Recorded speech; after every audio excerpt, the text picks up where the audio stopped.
चले बच्चों, व्रत की थ्योरी में अपन व्रत की सारी प्रमेय पढ़ रहे हैं। 7 पॉइंट मैं आपको पढ़ा चुका हूं। अब 8वां पॉइंट देखिए। 8वां पॉइंट क्या है? व्रत में केंद्र बिंदु से दूरी बढ़ने पर जीवा की लंबाई कम होती जाती है। इसका कहने का क्या मतलब है? सिंपल सा आप डायग्राम से इस बात को समझ पाएंगे कि जैसे कि ये व्रत है बच्चों, ये क्या है आपका व्रत, ये क्या है बच्चों? केंद्र बिंदु। अब एक जीवा तो मैंने यहाँ खींची है, एक जीवा यहाँ खींच रहा हूँ और एक जीवा यहाँ खींच रहा हूँ। तो आपने क्या नोटिस किया? ए बी जीवा है, सी डी जीवा है और ई एफ जीवा है। तो आपने क्या नोटिस किया? एक तो ए बी जीवा, एक सी डी जीवा और एक ई एफ जीवा। अब मैं पूछूंगा बताओ किसकी लंबाई ज़्यादा है, किसकी ज़्यादा लंबाई है? तो आप क्या बोलोगे? ए बी जीवा की लंबाई सबसे ज़्यादा है। क्लियर? फिर सी डी जीवा की है, फिर किसकी है? ई एफ जीवा की। अर्थात इसका साफ मतलब ये निकल के आ रहा है कि जो केंद्र के जितने समीप होगी उसकी लंबाई ज़्यादा होगी और जो केंद्र से दूरी बढ़ती जाएगी तो लंबाई क्या होती जाएगी? कम होती जाएगी। इसका मतलब है, सिंपल सा मतलब है। कर पाएंगे आप? चले आगे बढ़ते हैं 9th पॉइंट की तरफ। चले बच्चों, व्रत की ज्यामिति की थ्योरी में अब 9वां पॉइंट मैं आपको पढ़ाने जा रहा हूँ। 9वां पॉइंट क्या है? क्या बोला गया है कि व्रत की दो जीवाएं एक दूसरे को अंदर की तरफ प्रतिच्छेद करें या बाहर की तरफ प्रतिच्छेद करें तो उनके द्वारा बने आयत का क्षेत्रफल समान होता है ना। व्रत के अंदर अगर दो जीवाएं अंदर की तरफ प्रतिच्छेद करे या बाहर की तरफ प्रतिच्छेद करे तो उनके द्वारा बने आयत का क्षेत्रफल समान होता है। ये अपना 9th पॉइंट है। आइए अब इसको समझ लेते हैं, है ना। क्या है समझते हैं। ये व्रत है, इस व्रत के अंदर बनी दो जीवाएं, तो जैसे कि एक जीवा है तो ये ले लो बच्चों और एक जीवा बच्चों ये ले लो। केंद्र बिंदु पे से नहीं गुजर रही, केंद्र बिंदु तो यहाँ रह गया बच्चों। क्लियर है क्या? ये एक जीवा है जिसका नाम मैं रख रहा हूँ ए बी और एक जीवा है जिसका नाम रख रहा हूँ मैं सी डी। तो व्रत के अंदर प्रतिच्छेद करे या फिर क्या बोला गया था? व्रत के बाहर प्रतिच्छेद करे। तो एक और व्रत बना लो बच्चों, एक और वृत्त बना लो। अब बाहर प्रतिच्छेद कैसे करेगी? जैसे कि जीवा ऐसी चले गई और जीवा जैसे कि ऐसे चले गए बच्चों। तब ये अंदर तो प्रतिच्छेद करने से रही, तो फिर देखो ये बाहर ऐसे आगे बढ़ाएंगे तो बाहर जाके इस तरह से प्रतिच्छेद करेगी, ये यहाँ पर प्रतिच्छेद करेगी पी बिंदु पर। बात समझ में आ गई? अभी पी, इस जीवा का नाम मैं रख लेता हूँ ए बी और इस जीवा का नाम रख लेता हूँ मैं सी डी और पी बिंदु पर कट रही है। और यहाँ पर भी बच्चों कौन सी बिंदु पे कट रही? पी बिंदु पे। तो देखिए बच्चों, अगर अंदर की तरफ प्रतिच्छेद करे या बाहर की तरफ प्रतिच्छेद करे तो एक इंपॉर्टेंट रिजल्ट है बच्चों P A into P B. समझना बच्चों, पी से ए और पी से बी ये टुकड़ा बराबर होगा पी से सी इंटू पी से डी। क्या मेरी बात सबको समझ में आ रही? अंदर की तरफ प्रतिच्छेद करे तो P A into P B, P C into P D. इसी तरह बाहर भी प्रतिच्छेद करे तो P A into P B. बच्चों समझना, यहाँ से यहाँ तक पी ए और यहाँ से यहाँ तक पी बी, ये बराबर होगा बच्चों पी सी, यहाँ से यहाँ तक पी सी और पी डी, यहाँ से यहाँ तक पी डी। ये बात समझ में आपको आ गई होगी। क्या मेरी बात समझ में आ गई? अंदर प्रतिच्छेद करे तो ये इंपॉर्टेंट रिजल्ट, बाहर प्रतिच्छेद करे तो ये इंपॉर्टेंट रिजल्ट, दोनों रिजल्ट एक ही है। बात समझ में आई? अब मैंने बोला था कि अगर प्रतिच्छेद करे तो आयत का क्षेत्रफल समान होता है, ऐसा बोला था ना मैंने। उनके द्वारा बने आयत का क्षेत्रफल आपस में क्या होता है? समान। अब देखो बच्चों, यहाँ आयत कहाँ बन रहा? अगर दो जीवाएं एक दूसरे को प्रतिच्छेद कर रही तो बच्चों आयत कहाँ बन रहा है? यहाँ तो कहीं आयत ही नहीं बन रहा। लेकिन ये ऐसे क्वेश्चन आपसे पूछ लिए गए हैं तो आपको क्या याद रखना पड़ेगा बच्चों कि आयत का क्षेत्रफल समान होता है। कैसे? यहाँ समझना, P A into P B. अच्छा, इसको मैं लंबाई मानूं और इसको मैं चौड़ाई मानूं तो बताओ ये क्षेत्र मिति में आयत के क्षेत्रफल कोई बतलाता है ना। तो इससे बोला गया आयत का क्षेत्रफल। दो चीजों के गुणा करने से आयत का क्षेत्रफल बनता है और दोनों की लंबाई अलग अलग है, तो लंबाई गुणित चौड़ाई आयत का क्षेत्रफल ही बनाती। इसलिए बोला गया है कि आयत के क्षेत्रफल आपस में क्या होते? समान। बल्कि यहाँ कोई आयत बनते हुए नहीं दिखते। क्या मेरी बात समझ में आ गई बच्चों सबको? चले अपन अब क्या करते हैं बच्चों, आपको मैंने आपको पॉइंट रटवा दिया, पॉइंट आपको समझा दिया, लेकिन अब आप मुझसे इसका प्रूफ भी तो मांगोगे कि सर ये कैसे आया, ये रिजल्ट कैसे आया, जो इंपॉर्टेंट रिजल्ट आप बता रहे आया कैसे। तो आइए बच्चों इसका प्रूफ भी कर लेते हम लोग। चलिए बच्चों, इसका प्रूफ भी करके देता हूं मैं आपको कि अगर अंदर की तरफ प्रतिच्छेद करे बाहर की तरफ प्रतिच्छेद करे तो बने आयत का क्षेत्रफल समान कैसे हो गया। आइए इसको प्रूफ करते हैं। यहाँ पर लीजिए, है ना, थोड़ा सा यहाँ ऊपर लेते हैं, पर यहाँ पर लेते हैं। ठीक है, ये देखिए ये अपना बच्चों क्या बना था, व्रत बना था, है ना। आपने बोला था एक जीवा तो ये गई थी, दूसरी जीवा ये गई थी, केंद्र बिंदु यहाँ रह गया था, है ना, इधर ही रह गया था, केंद्र बिंदु कहीं इधर रह गया था। इसको अपने नाम दिया था बच्चों ए और बी, इसको नाम अपने दिया था बच्चों सी और डी, और यहाँ जो पॉइंट है बच्चों इसको नाम दिया था मैंने पी, है ना। अब देखिए बच्चों यहाँ से आप ऐसी लाइन डाल दीजिए, यहाँ से यहाँ मिला दीजिए एक लाइन। ये केंद्र बिंदु के ऊपर से नहीं गुजर रही बच्चों, केंद्र बिंदु तो साइड में रह गया, और यहाँ से यहाँ तक एक लाइन मिला दीजिए। मिला दिया बच्चों। अब देखो समझने की कोशिश करना बच्चों, जो जो बात मैं समझाते जा रहा हूँ उधर मैं लिखते चले जाऊंगा। जरा देखो ये ट्राइंगल देखो, पी ए डी, देखो ट्राइंगल कौन सा है बच्चों, पी से गए ए से गए डी, और ट्राइंगल इधर देखो बच्चों, पी से गए सी और सी से गए बी। ये पीएडी और पीसीबी या तो ये कॉन्ग्रेंस होंगे, कॉन्ग्रेंट ट्राइंगल होंगे, है ना, कॉन्ग्रेंसी होंगे, सर्वांग समता, या सिमिलर समरूप ट्राइंगल होंगे। कैसे समझते हैं बच्चों, मुझे एक बात बताओ, क्या आपको ये जीवा दिख रही है क्या बच्चों, हाँ दिख रही है, दिख रही है ना। इस जीवा के द्वारा बच्चों ये यहाँ ये बना हुआ कोण दिख रहा है क्या सब बच्चों को, हाँ दिख रहा है। इसी जीवा के द्वारा के यहाँ बना हुआ कोण भी आपको दिख रहा है क्या बच्चों, हाँ दिख रहा है। अपने आप से देखने की कोशिश करें बच्चों, ये जीवा के दोनों बिंदु से यहाँ गया, ए पर कोण बना और यहाँ पर सी पे कोण बना। तो बताओ किसी जीवा द्वारा बने हुए सभी कोण, किसी जीवा द्वारा या चाप द्वारा, ये चाप है ना, सॉरी चाप द्वारा परिधि पर बने कोण, सभी कोण आपस में क्या होते हैं, समान। तो बताओ बच्चों ये वाला कोण और ये वाला कोण आपस में क्या है बच्चों, समान है ना, समान। अब मुझे एक बात बताओ बच्चों, दो रेखाएं अगर एक दूसरे को प्रतिच्छेद करे तो ये शीर्षाभिमुख कोण भी आपस में क्या हो जाएंगे, समान होंगे ना। ये दोनों भी समान होंगे, कौन कौन से, ए और सी पर बने हुए, एंगल ए और एंगल सी आपस में क्या है, समान। एंगल ए और एंगल सी आपस में क्या है, समान, जीवा वाले कंसेप्ट की वजह से। और एंगल पी और इधर वाला भी एंगल पी, ये भी आपस में क्या है, समान। ये किसकी वजह से बेटा, शीर्षाभिमुख कोण की वजह से। अगर दो ट्राइंगल समान है किसी त्रिभुज के, अगर किसी त्रिभुज के दो ट्राइंगल समान है तो फिर तीसरा ट्राइंगल भी समान होगा। इस बात को कोई भी नहीं रोक सकता। किस रूल से बेटा, ट्रिपल ए रूल, है ना, ट्रिपल ए रूल है ये। एंगल एंगल एंगल, तीनों एंगल समान, अगर दो एंगल समान है तो तीसरा समान होगा। तो ट्रिपल ए रूल से बताओ क्या ये ट्राइंगल एक दूसरे के सिमिलर होंगे कि नहीं होंगे।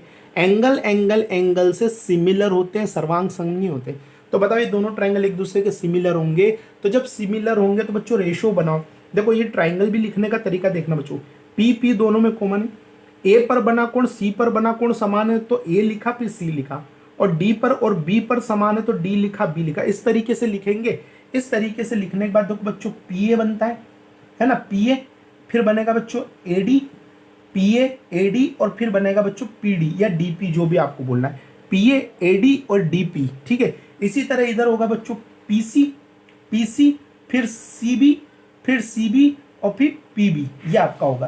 तो ये इनका अनुपात आपस में क्या होगा बच्चों, समान होगा। अब इनका अनुपात अगर आपस में समान होगा बच्चों, तो आपको बहुत अच्छे से बात पता है ये कि अगर अनुपात समान होगा तो इस बीच वाले को छोड़ दो और जरा देखो, ये P A into P B बनेगा क्रॉस मल्टीप्लाई करने से, तो ये P A into P B बन गया, और इधर क्रॉस मल्टीप्लाई करने से बच्चों पी सी इंटू क्या बन गया, पी डी। इस बीच वाले को छोड़ देना बस। क्या मेरी बात समझ में आ गई। और यही तो रिजल्ट अपनों को प्रूफ करना था, ये अपनों ने प्रूफ कर दिया। बोलो क्या आपको ये प्रूफ करना आ गया। 100% बच्चों आपको रिजल्ट याद रखना है, चाहे प्रूफ आपको याद हो या ना हो, पर रिजल्ट आपको 100% याद रखना है। लेकिन अगर आप प्रूफ भी याद रखोगे ना, प्रूफ को भी पढ़ोगे ना, तो आपका कॉन्फिडेंस बढ़ेगा मैथ्स में। और मैथ्स का सॉल्यूशन तभी होता है जब मैथ्स में आप कॉन्फिडेंट होते, बात खत्म बस। कितने ही पढ़ लो, कितने ही कंसेप्ट पढ़ लो, सब तरह के टाइप पढ़ लो, सब तरह की चीज़ें पढ़ लो, लेकिन जब तक आपके मन के अंदर कॉन्फिडेंस नहीं आएगा कि हाँ ये चैप्टर मेरा पढ़ा हुआ है, कॉन्फिडेंस नहीं रहेगा, तब तक आप क्वेश्चन बना नहीं पाएंगे। तो आइए बच्चों इसको और आगे समझ लेते हैं। चलिए बच्चों, अब जो एक और दूसरा है उसमें भी प्रूफ करते हैं। एक और डायग्राम था ना, उसमें भी प्रूफ करते हैं। तो आ जाइए, वृत्त के अंदर बाहर की तरफ वाली जो बात थी उसको प्रूफ करते हैं। वृत्त में अगर वृत्त में दो जीवाएं एक दूसरे को बाहर प्रतिच्छेद करे, वृत्त में दो जीवाएं एक दूसरे को बाहर प्रतिच्छेद करे, तो बने आयत का क्षेत्रफल समान होता है। चलो बच्चों इस बात को भी मैं प्रूफ करके बता देता हूँ। आइए कैसे करेंगे बच्चों प्रूफ। देखिए बच्चों, इसको मैं P मान रहा हूँ, है ना, इसको मैं A, इसको मैं B, इसको मैं C, इसको मैं D मान रहा हूँ। अब यहाँ पर देखो बच्चों एक लाइन ड्रॉ कर रहा हूँ, ऐसी लाइन ड्रॉ कर रहा हूँ। तो जब बच्चों मैं एक लाइन ड्रॉ कर रहा हूँ तो ये देखो, ये बिंदु, ये बिंदु, ये बिंदु, ये बिंदु, ये चारों बिंदु अर्थात कौन कौन से, A B C D, ये चारों जो बिंदु है ये मिलकर क्या बना रहे, चतुर्भुज बना रहे चतुर्भुज, क्वाड्रिलेटरल। और ये कौन सा क्वाड्रिलेटर है बच्चों, ये है चक्रीय चतुर्भुज। आगे मैं पढ़ाऊंगा आपको, है ना। चक्रीय चतुर्भुज ऐसा चतुर्भुज जिसके चारों बिंदु वृत्त की परिधि को छूते हो चक्रीय चतुर्भुज कहलाते हैं। यहाँ पर भी अपन ये ऐसा लाइन डालेंगे, ये तब जाके बनेगा चतुर्भुज। आप बोलोगे सर चतुर्भुज तो बने ही था बच्चों, यहाँ पर भी ऐसी लाइन डालेंगे तब जाके चतुर्भुज बनेगा। अब मेरी बात अच्छे से समझने की कोशिश करना बच्चों। यहाँ अगर कोई कोण है, यहाँ अगर मैं कुछ रखता हूँ, मान लो यहाँ मैं x रखता हूँ, ये जो कोण है, तो बताओ ये कोण किस कोण के बराबर होगा।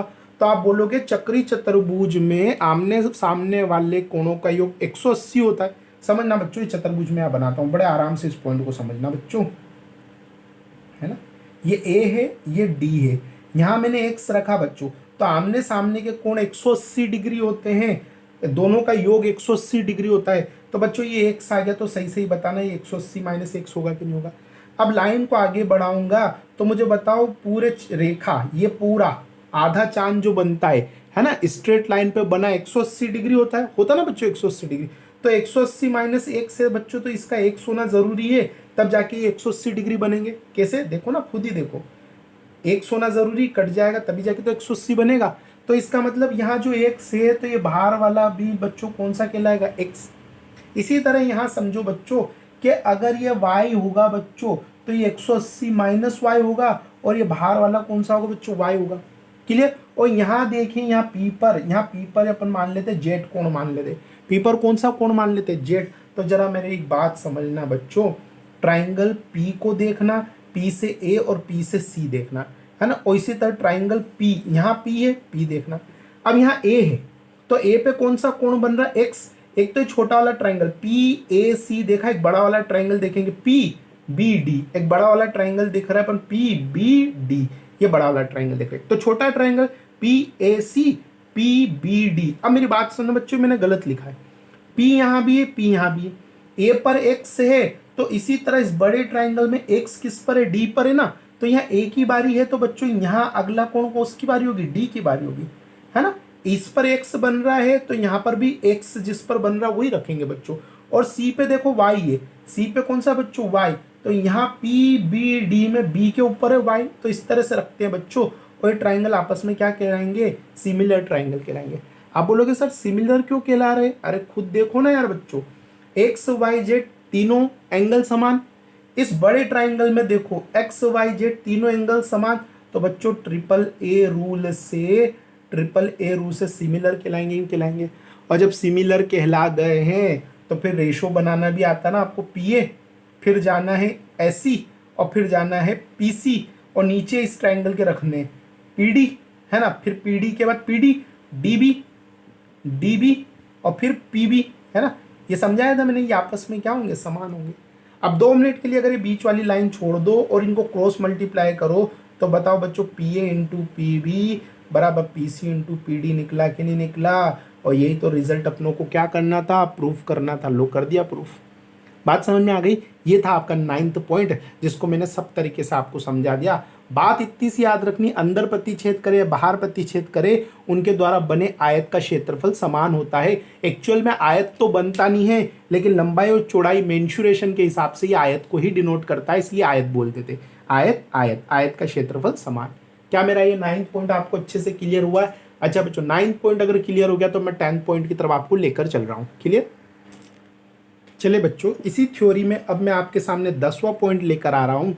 क्या है 10वां पॉइंट? किसी वृत्त में यदि एक स्पर्श रेखा और एक प्रतिच्छेद रेखा खींची जाए, तो बोला गया वृत्त में अगर स्पर्श रेखा खींच दी जाए और एक प्रतिच्छेद रेखा खींच दी जाए तो एक इंपॉर्टेंट रिजल्ट मिलता है, वो हमें याद रखना है। वो रिजल्ट मैं यहाँ नहीं लिख पा रहा हूँ, चित्र में लिखूंगा। क्या है? ये व्रत है बच्चों, समझने की कोशिश करना। ये व्रत है ना। ये क्या है? व्रत। अगर इस व्रत में एक बाहरी बिंदु P से, है ना, किसी वृत्त में बाहरी बिंदु P से एक स्पर्श रेखा खींची जाए। स्पर्श रेखा उसे कहते हैं जो वृत्त की परिधि के किसी एक मामूली बिंदु को छूकर निकल जाए। अर्थात इस तरह से, जैसे P बिंदु है तो यहाँ से एक रेखा इस तरह से आएगी आएगी आएगी आएगी आएगी आएगी और वृत्त की परिधि को छूकर निकल जाएगी, है ना। वृत्त की परिधि को छूकर क्या करेगी, निकल जाएगी इस तरह से, है ना। सिंपल से किसी एक पॉइंट पर यहाँ छू कर ये क्या कर गई, निकल गई। तो इसे क्या बोलते हैं बच्चों, स्पर्श रेखा बोलते हैं। तो बाहरी बिंदु से एक स्पर्श रेखा खींच दो और बाहरी बिंदु से बच्चों एक प्रतिच्छेद रेखा, ये बाहरी बिंदु से मैंने ये एक प्रतिच्छेद रेखा खींच दी। इस बाहरी बिंदु को नाम दे रहा हूँ बच्चों मैं P, है ना। इस बाहरी बिंदु को मैं नाम दे रहा हूँ P। इस प्रतिच्छेद रेखा को नाम दे रहा हूँ मैं A और B। 2 पॉइंट में प्रतिच्छेद कर रही है A और B पर, और ये एक बिंदु पर मिलकर जा रही है। इस बिंदु को नाम दे रहा हूँ बच्चों मैं T। किसी को कोई दिक्कत? तो किसी वृत्त में एक बाहरी बिंदु P से एक स्पर्श रेखा और एक प्रतिच्छेद रेखा खींच दी जाए तो एक बहुत ही इंपॉर्टेंट रिजल्ट निकल कर आता है। वो इंपॉर्टेंट रिजल्ट क्या है बच्चों, PT का स्क्वायर। PT का स्क्वायर बराबर है बच्चों किसके, PA इंटू PB। PA यहाँ तक का टुकड़ा गुणा यहाँ से यहाँ तक का टुकड़ा। एक बहुत इंपॉर्टेंट रिजल्ट है बच्चों, PT स्क्वायर बराबर होता है बच्चों PA इंटू PB। यहाँ पर दिख रहा है आपको, मैं एक बार और यहाँ लिख देता हूँ। इंपॉर्टेंट रिजल्ट PT स्क्वायर बराबर होता है बच्चों PA इंटू PB। ये निकल कर आएगा। क्या है बात आपको अच्छे से समझ में आई? ये आपका 10वां पॉइंट है जो कि आपको याद रखना है। अब आ जाइए बच्चों, ये थ्योरम ये आपको याद रखना है, पॉइंट आपको याद रखना, लेकिन साथ ही साथ इसका प्रूफ भी आप देखें, क्योंकि जब तक आप प्रूफ नहीं देखेंगे बच्चों तब तक आपको मजे नहीं आएंगे। क्लियर है क्या? तो आप जरा इसका प्रूफ भी देखने की कोशिश करें। क्या है इसका प्रूफ? आ जाइए इसका प्रूफ देखते हैं। चलिए बच्चों मैं इसका प्रूफ आपको दे देता हूँ, है ना। ऐसा नहीं है कि PT नीचे हो बच्चों, ऐसा कोई ज़रूरी नहीं है। PT ऊपर हो, PA PB नीचे हो, उससे कोई फर्क नहीं पड़ेगा। तो आइए इसका प्रूफ मैं आपको देता हूँ सिस्टमेटिक ढंग से। देखिए क्या है इसका प्रूफ, समझते। ये बनाया मैंने गोला, है ना। ये मैंने क्या बनाया, एक गोला बनाया बच्चों, है ना। और ये बाहरी बिंदु P से मैंने ये स्पर्श रेखा डाल दी। ये बाहरी बिंदु P से स्पर्श रेखा खींची और इस बाहरी बिंदु P से एक प्रतिच्छेद रेखा खींची PAB, है ना। और P और यहाँ पर किसी एक मामूली सी बिंदु को टच हो रहा है ना। यहाँ पर किसी एक बिंदु पर टच हो रहा है। ये क्या है बच्चों, PT है। ये क्या है, PT। तो जरूरी नहीं PT ऊपर हो, PA ऐसा कुछ भी नहीं होता है ना। कहीं भी कुछ भी कर सकते हैं। अब इसको प्रूफ कैसे करेंगे, तो जरा बच्चों यहाँ से इस बिंदु से स्पर्श रेखा के इस बिंदु से एक तो ये प्रतिच्छेद का ये वाला बिंदु मिला दो और स्पर्श रेखा के इस बिंदु से एक प्रतिच्छेद का ये बिंदु मिला दो। अब ये बिंदु मिला दोगे बच्चों तो यहाँ पे जरा ध्यान से देखना, ये कोण बन रहा है, एक यहाँ कोण बन रहा है, एक यहाँ बन रहा है, एक यहाँ बन रहा है, एक यहाँ बन रहा है। इन सभी कोण का हम नामकरण करने की कोशिश करते हैं। इन सब कोण का क्या करते हैं, नामकरण। आज ये कर देते हैं बच्चों। सबसे पहले मेरी एक बात सुने बच्चों, यहाँ के कोण का नाम मैं 2 मिनट के लिए रख रहा हूँ थीटा। यहाँ के कोण का नाम क्या रख रहा हूँ मैं बच्चों, थीटा। अगर यहाँ थीटा है ना बच्चों तो एक और प्रमेय होती है एकांतर प्रमेय खंड, है ना। एकांतर खंड प्रमेय बोलते हैं, एकांतर खंड प्रमेय। वो मैं आपको आगे समझाऊंगा। बस आप ये मान लेगा अगर यहाँ थीटा है ना बच्चों तो ये जो बाहर वाला है ना बच्चों, ये वाला, ये भी कौन सा होगा बच्चों, थीटा। अगर ये थीटा है तो ये बाहर जो बन रहा है बच्चों ये वाला, ये भी कौन सा होगा, थीटा। किस कारण से, एकांतर खंड प्रमेय के कारण से। एकांतर खंड प्रमेय ये बोलता है कि स्पर्श रेखा और जीवा, दिख रही ना स्पर्श रेखा, ये स्पर्श रेखा और जीवा के मध्य बना कोण इसी जीवा द्वारा परिधि पर बने कोण के बराबर होता है। क्या है बच्चों, एकांतर खंड प्रमेय क्या होती है, किसी स्पर्श रेखा और जीवा, ये स्पर्श रेखा और ये जीवा, इनके मध्य बना ये कोण इसी जीवा द्वारा परिधि पर बने कोण के बराबर होता है। और ये जो जीवा है ना, ये इसके एकांतर खंड में बननी चाहिए, अर्थात विपरीत खंड में। ये जो जीवा है तो ये इधर बना है, तो इस वाले खंड को छोड़ने के बाद जो भी बचा हुआ खंड है ये विपरीत खंड में बनना चाहिए। तो एकांतर खंड प्रमेय की वजह से बच्चों ये थीटा, तो ये भी थीटा। चले बच्चों, यहाँ तक किसी को कोई दिक्कत है? चलो यहाँ तक तो आपको किसी को कोई दिक्कत नहीं है। आ जाओ बच्चों, अब इस वाले को इस वाले टुकड़े को मैं कुछ ना कुछ मानने की कोशिश करता हूँ बच्चों। इस वाले टुकड़े को मान लो, ये जो बाहर ये टुकड़ा है इसको मैं क्या मान रहा हूँ? एक्स मान रहा हूँ। क्या आपको मेरी सारी बातें समझ में आ रही? ये लाइन यहाँ खींची थी, ये लाइन यहाँ खींची थी, ये कोण थीटा, और ये मैंने मान लिया बच्चों एक्स कोण। अगर ये एक्स कोण मान रहा हूँ तो सही सही बताना बच्चों, ये वाला कोण क्या बनेगा? ये वाला कोण। तो आप बोलोगे नजर डालो टी बी ए ट्राइंगल पे, टी बी ए ट्राइंगल पर अंदर के दोनों कोणों का योग इसके बाह्य कोण के बराबर होता है। किसी त्रिभुज के बाह्य कोण का मान उसके विपरीत अंत कोणों के योग के बराबर होता है। तो इस हिसाब से बच्चों ये कोण हो गया कौन सा? X plus theta. किसी को कोई दिक्कत है क्या? अब बच्चों ये जो जगह बच गई है, ये जो जगह बच गई है, इसको मान लेता मैं वाई कोण मान लूँ। किसी को कोई दिक्कत नहीं होनी चाहिए, इसको वाई मान लेता हूँ।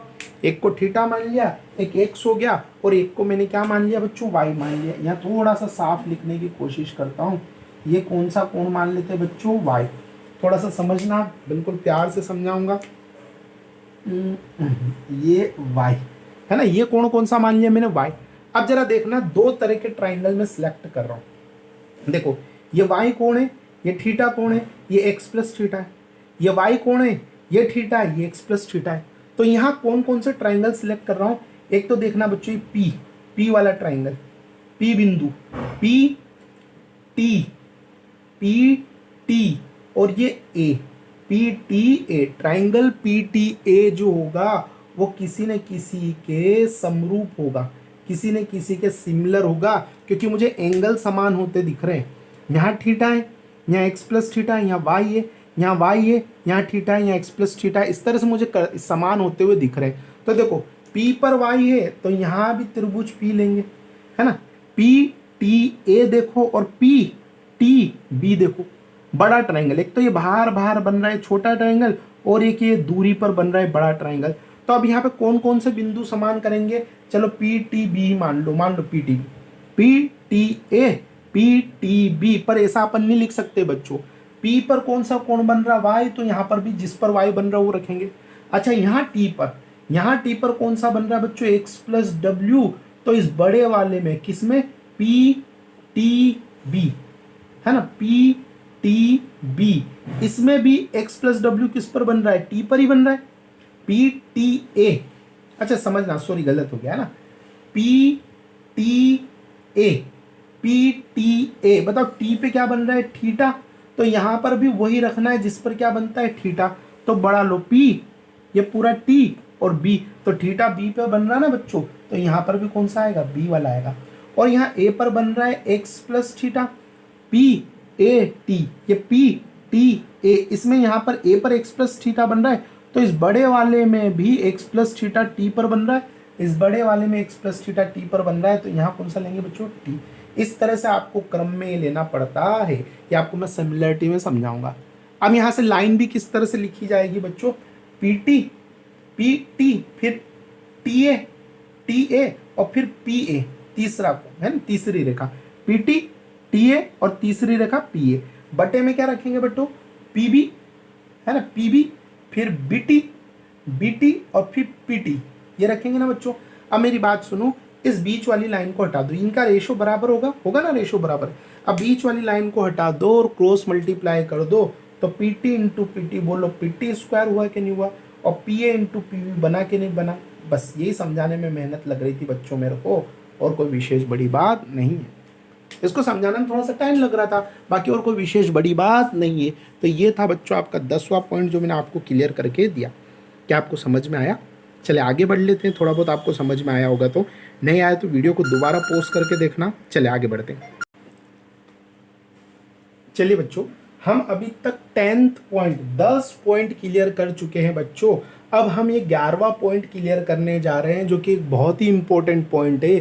तो आइए इस बात को समझते हैं। किसी वृत्त में यदि दो जीवाएं एक ही बिंदु से प्रारंभ हो तथा इनकी लंबाई आपस में समान हो, तो इनके बीच बने कोण का कोण समद्वि भाजक हमेशा वृत्त के केंद्र से होकर गुजरता है। ये लाइन आपने पढ़ ली, लेकिन ये आपको तब तक समझ में नहीं आएगा जब तक मैं आपको चित्र बना के पूरी बातें नहीं समझाऊंगा। तो आइए बच्चों इसी बात को समझ लेते हैं किसी व्रत, ये लो भैया व्रत, उसने बोला किसी व्रत में अगर दो जीवाएं है ना, किसी व्रत में, ये मैंने व्रत बना दिया बच्चों, है ना, किसी व्रत में अगर दो जीवाएं एक ही बिंदु से प्रारंभ हो, तो मान लो यहां से मैंने जीवा निकाली और यहां से मैंने जीवा निकाली, ये ए बिंदु मान लिया, ए से बी एक जीवा निकाली और ए बिंदु से ए से सी एक जीवा निकाली।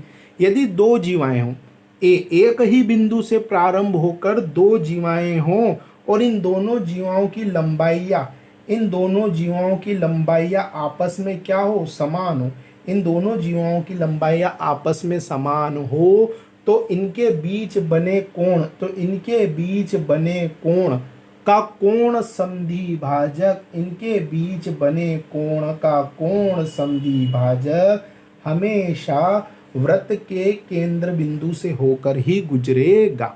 ये सिंपल सी डेफिनेशन है, सिंपल सी बात है। व्रत में दो जीवाएं अगर एक ही बिंदु से प्रारंभ हो, एक ही बिंदु से प्रारंभ हो तथा आपस में उनकी लंबाइयाँ क्या हो, समान हो, तो उनके बीच बने कोण का एंगल बाइसेक्टर, समझते हैं ना, कोण संधि भाजक कोण को दो भागों में बांटेगा और वो हमेशा व्रत के केंद्र से गुजरेगा। ये पॉइंट आपको याद रखना है। अब इस पॉइंट में आपको मैं दो चीज प्रूफ करके दूंगा, दो चीज प्रूफ करके क्या दूंगा, अगर क्वेश्चन वाला बोले ए बी और ए सी समान है, ए बी और ए सी क्या है, समान, चित्र देकर अगर बोले ए बी और ए सी समान है, तो फिर हमें ये प्रूफ करना पड़ेगा कि जो ए है, ए एंगल, इसमें लाइन खींच रही है, ये कोण संधि भाजक है। ये क्या है बच्चों, कोण संधि भाजक है, ये हमको प्रूफ करना पड़ेगा। बात समझ में आ गई। एक बात तो हमको ये प्रूफ करना पड़ेगा, अगर वो हमको ये बोल दे कि ए बी ए सी समान है, तो फिर ये दोनों कोण आपस में बराबर होंगे, कोण संधि भाजक को, ये बात हमें प्रूफ करना पड़ेगा। या फिर हमें उल्टा प्रूफ करना पड़ेगा, वो बोल दे कि ये दोनों कोण संधि भाजक है, ये बात उसने बोल दी कि ये कोण संधि भाजक है, तो फिर हमें क्या प्रूफ करना पड़ेगा कि ए बी और ए सी आपस में क्या है, बराबर। बात समझ में आई आपको। वाइस वर्सा प्रूफ करना है, लाइन समान है तो वो कोण समद्वि भाजक है, बात हमें प्रूफ करना है, और अगर वो कोण समद्वि भाजक है तो लाइन समान है, ये बात भी हमें प्रूफ करना है। तो इसमें दो क्वेश्चंस को प्रूफ करना पड़ेगा। आइए अपन समझते इस बात को। चलिए बच्चों, जो अभी 11वां पॉइंट मैंने आपको समझाया है, अब बारी उसको प्रूफ करने की। मैं उसको प्रूफ करके देता हूँ, पूरा एक्सप्लेन करके देता हूँ। तो आइए बच्चों, मैं कंप्लीट एक्सप्लेन करके देता हूँ आपका।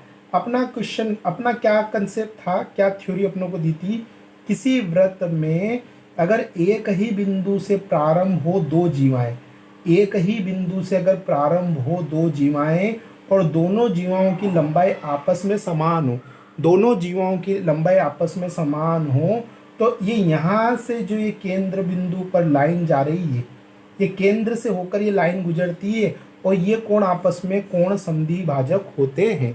तो हमें प्रूफ करना है, हमें गिवन दे रखा है, हमें क्या गिवन दे रखा है कि ए बी ए सी आपस में क्या है बच्चों, समान। ये बात हमें गिवन दे रखी है। तो जब हमें गिवन दे रखी है तो हमें कोण संधि भाजक प्रूफ करना है, हमें ये प्रूफ करना कि ये कोण आपस में समान है। तो आइए बच्चों, इस कोण को अपन प्रूफ कर देते हैं। कैसे प्रूफ करेंगे, देखो, यहाँ से एक लाइन ऐसे ड्रॉ करो, यहाँ से एक ऐसे लाइन ड्रॉ करो, कर दिया। अब मुझे बताओ, इसको मैं ओ नाम दे देता हूँ, दे दूँ नाम। तो त्रिभुज ए बी ओ को देखो, ए बी ओ को देखो, और त्रिभुज ए सी ओ को देखो, ए सी ओ को देखो।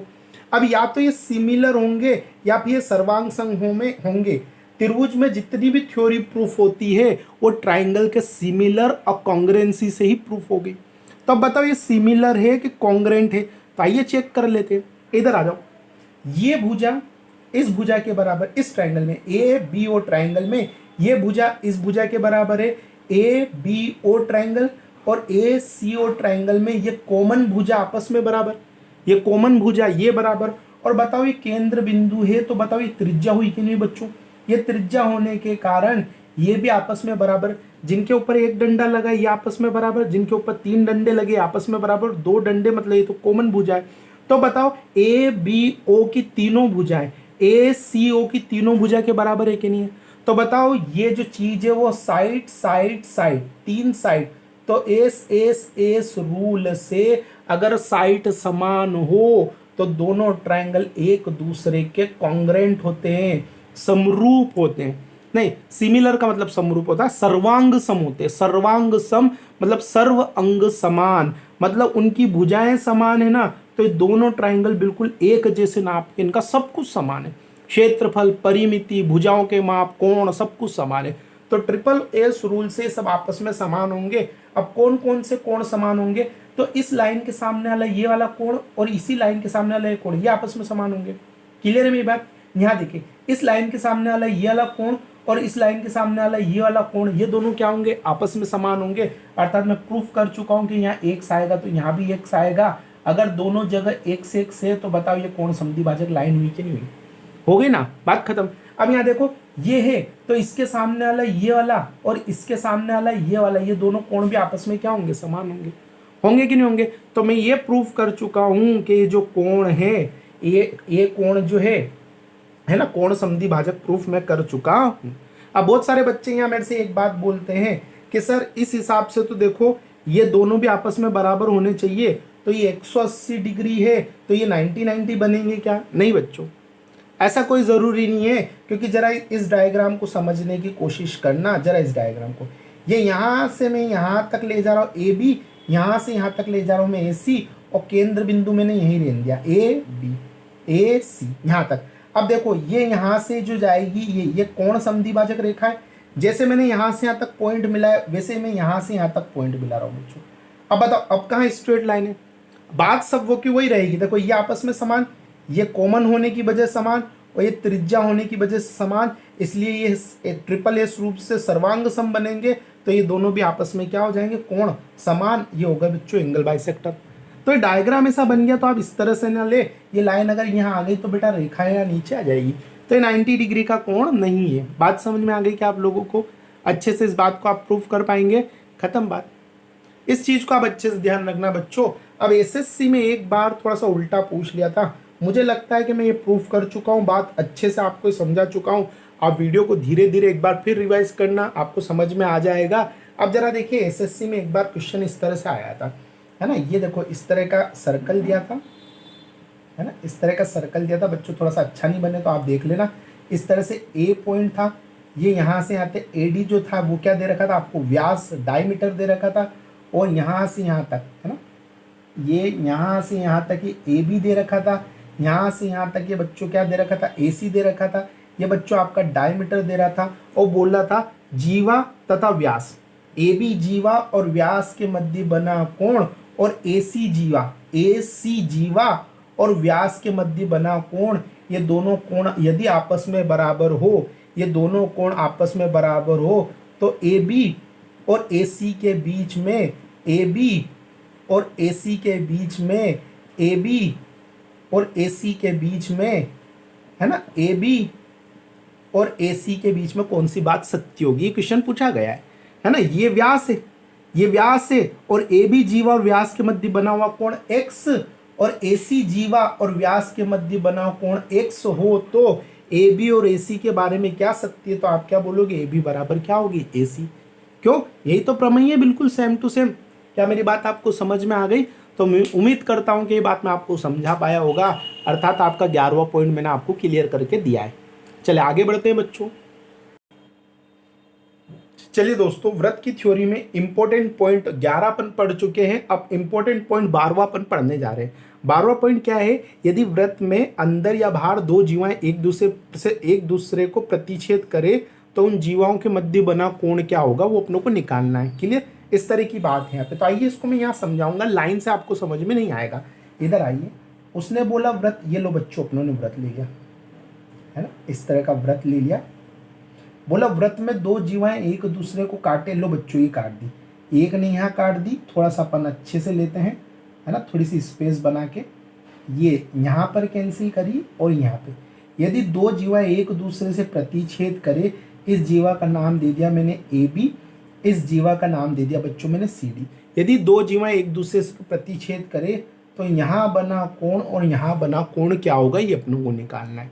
क्लियर है ना? और बाकी समझिए, है ना, कैसे यहाँ बना कोण यहाँ बना कोण क्या होगा, अपनों को निकालना पड़ेगा। कब?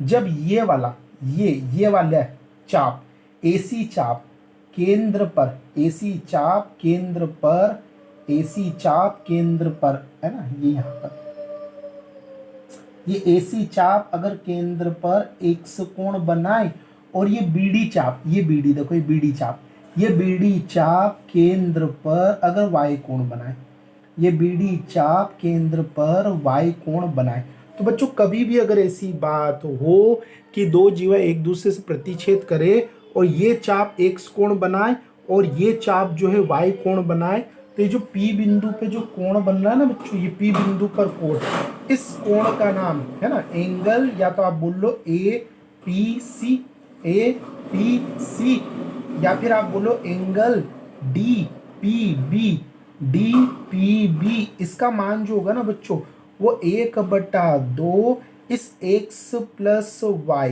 है ना, अंदर वाला जो एंगल है x प्लस वाई, इसका हाफ होगा। ये बात आपको अच्छे से याद करनी है।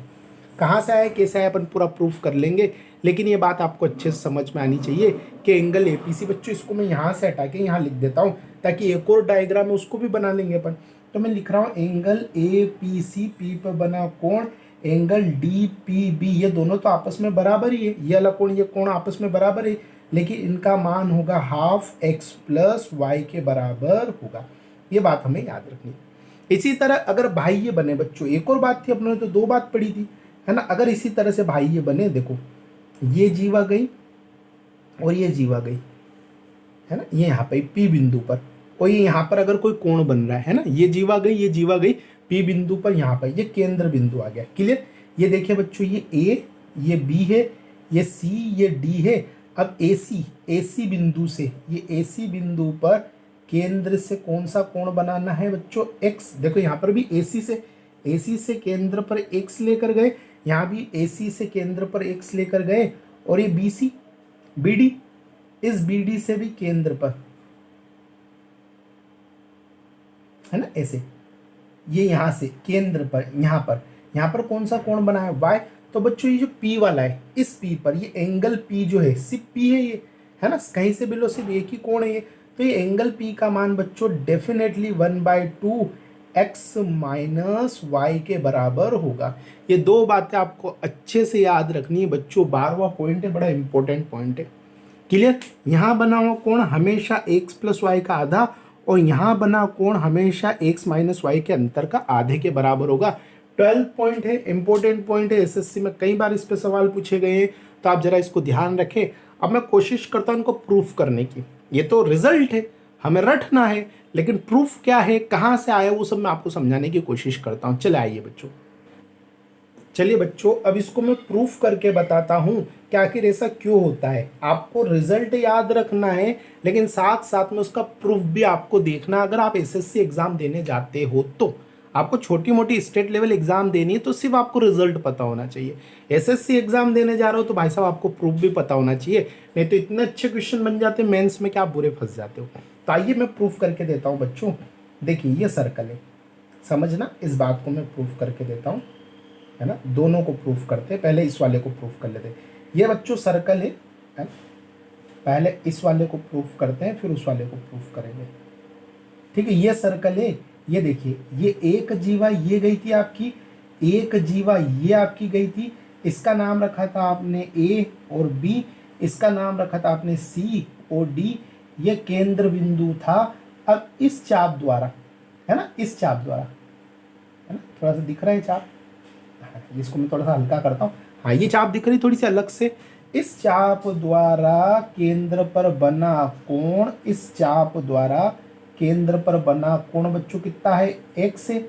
इस चाप द्वारा केंद्र पर बना कोण, और इस चाप द्वारा, है ना, ये वाली चाप, इस चाप द्वारा केंद्र पर बना कोण बच्चों कितना है? y, है ना, ये कितना है? y। तो हमें प्रूफ करना है कि ये वाला जो कोण है, ये वाला कोण, ये हाफ x प्लस वाई के बराबर है। तो आइए प्रूफ करते हैं। कैसे? देखिए, सबसे पहले यहाँ एक लाइन ड्रॉ कर देना बच्चों। आपको पता ना, हम हमारे हिसाब से मन चाहे जीवा बना सकते हैं। ये लाइन ड्रॉ करना, अब मैं जैसे जैसे बोलूँ वैसा वैसा देखना। AC चाप पे नजर डालो बच्चों, AC चाप पर डाल ली, AC चाप पे नजर, AC चाप से मेरी उंगलियों पर ध्यान देना। AC चाप से बताओ ये क्या है, ध्यान से। AC चाप से बताओ मैं इस तरह आ रहा है, AC चाप से बताओ मैं यहाँ आ रहा हूँ, पता है कहाँ आ गया? केंद्र पे। केंद्र पर बना कोण कितना है? 1 से। जरा ध्यान से बच्चों, एसी चाप से केंद्र पे बना कोण एक से, तो इसी चाप से परिधि की तरफ जा रहा है। देखो इसी चाप से, ये देखो बच्चों, ये यहाँ जा रहा है, डी पॉइंट पे जा रहा है ना, तो इसी चाप से परिधि पर बना हुआ कोण केंद्र पर बने कोण का क्या होता है बच्चों, आधा होता है, अर्थात ये हो जाएगा x/2। पढ़ा है ना आपने, ऐसा पढ़ा है। तो इस चाप से ये अपनों ने सोल्व किया है। अब इस चाप से कुछ न कुछ रिजल्ट निकालते हैं। बताओ इससे केंद्र पर बना कोण कितना है, y। अरे बच्चों उंगलियों पे ध्यान दें, इस चाप से केंद्र पर बना कोण कितना है, y। तो बताओ इसी चाप से, अब इसी चाप से निकालो दो लाइनें, इसी चाप से परिधि पर बना कोण किधर जा रहा है, इस चाप से। देखो परिधि पर बना कोण, परिधि पर बना कोण कितना होगा बच्चों, तो कितना होगा, केंद्र पर बने कोण का आधा। ये लाइन इसीलिए खींची थी ताकि यहाँ से इस चाप से परिधि पर कोण जाता हुआ दिखे और इस चाप से परिधि पर कोण जाता हुआ दिखे। तो बताओ बच्चों ये y+2 है, ये x+2 है। अब जरा मेरे को एक बात बताना बच्चों, ये वाला ट्राइंगल देखना आप, ये ए और डी वाली लाइन नजर डालो जो डॉटेड मैंने बनाई है, ए और डी वाली लाइन पर नजर डालो जो मैंने डॉटेड बनाई ना।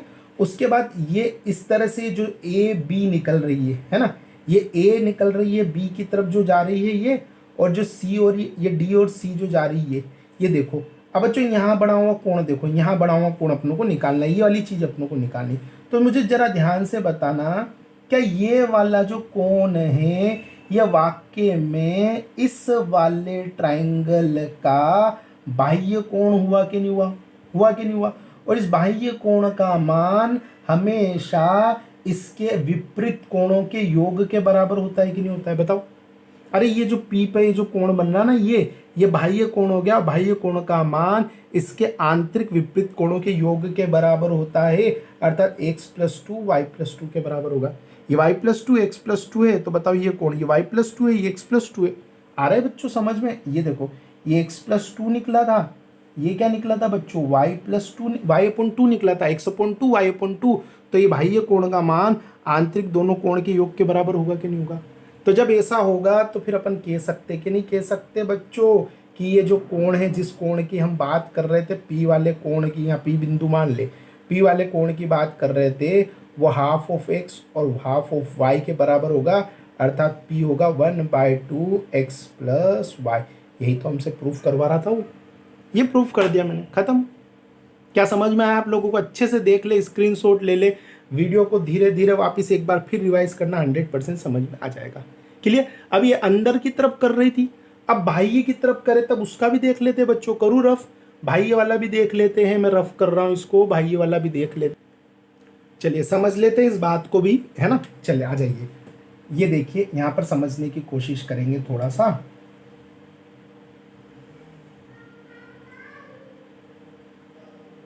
ये सर्कल बनाया, क्लियर। ये यहाँ से ये गई जीवा, है ना, ये यहाँ से गई और ये बाहर जाके यहाँ पर कहाँ पर मिली, पी बिंदु पर मिली। अब ये आपका था बच्चों ए, ये था बी, ये सी और ये डी, ये ए बी जीवा, ये सी डी जीवा।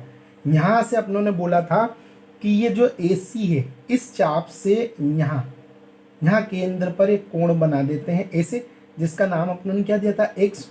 और यहाँ से बी डी से, यहाँ से इस तरह से यहाँ पर अपन बना देंगे, है ना, यहाँ पर, है ना, ये यहाँ पर ये अपन बना देंगे। और इस वाले का नाम अपनों ने क्या दिया था, वाई। ध्यान रही स्ट्रेट लाइन नहीं जा रही है ना, ये थोड़ा सा छोटा कोण बन रहा है, ये थोड़ा सा अलग टाइप से बनेगा, एकदम स्ट्रेट लाइन नहीं दिख रही है, ये यहाँ पर ऐसा बन रहा है। क्लियर। ये बन रहा है आपका क्या, वाई, ये स्ट्रेट लाइन नहीं, ध्यान रखना। अब मुझे क्या करनी है, खाली एक जीवा डालनी। कैसे, देखो इस चाप से यहाँ, इस चाप से यहाँ केंद्र पर बना हुआ कोण दिख रहा है। अब इसी चाप से मुझे कहीं ना कहीं परिधि पर कोण बनाना है, तो ऐसी जीवा खींचनी है मुझे। तो देखो मैं BC को मिला दूंगा, देखना ध्यान से देखना, मैं BC को मिला रहा हूं, ये मैंने BC को मिला दिया। अब देखो, अब सब चीजें इजी हो जाएगी।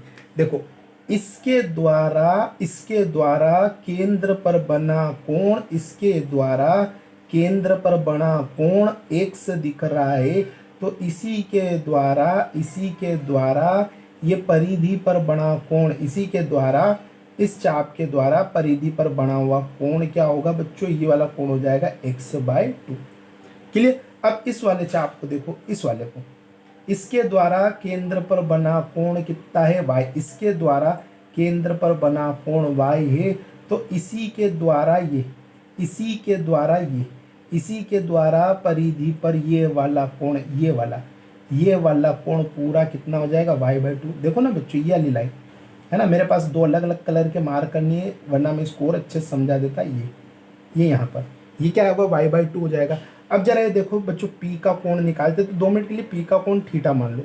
अब बच्चों आराम से देखना, जैसा ऐसा मैं बता रहा हूँ, ये यहाँ पर जाओ, सी पी बी देखो, है ना बच्चों, देखो ये देखना, ये p बिंदु है, ये b बिंदु है, यहाँ से बच्चों ये c बिंदु देखो, दिख रहा है c, ये मैंने थीटा माना बच्चों। यहाँ का आपका क्या निकला है, x/2 निकला है बच्चों। और ये जो c, ये c, अब जरा देखो c के बाहर ये वाली लाइन जा रही है, c से बाहर ये वाली लाइन जा रही है, और यहाँ बना हुआ कोण बच्चों कितना है, y+2 है। तो आप ऐसा नहीं बोल सकते हो क्या आप ये कि ये वाले कोण का मान इन दोनों के जोड़ के बराबर होता है, ये बात नहीं बोल सकते हो क्या? 100% ये बात अब बोली जा सकती है ना बच्चों। बाह्य कोण का मान अंदर के दोनों कोण के योग के बराबर होगा, है ना। बाह्य कोण का मान, ये बाह्य कोण का मान अंदर के दोनों कोण के योग, अंदर के दोनों कोणों का योग जो है वो बाह्य कोण के बराबर होगा, ऐसा बन जाएगा बच्चों। तो थीटा का मान देखो बच्चों क्या निकल जाएगा, y/2 माइनस x/2 बन जाएगा। तो थीटा बराबर आपका क्या बन जाएगा, 1/2, और x और y का क्या है बच्चों, डिफरेंस, है ना। आगे पीछे ले लो कोई फर्क नहीं पड़ेगा, y/2 क्या बनेगा, x और y का डिफरेंस बनेगा।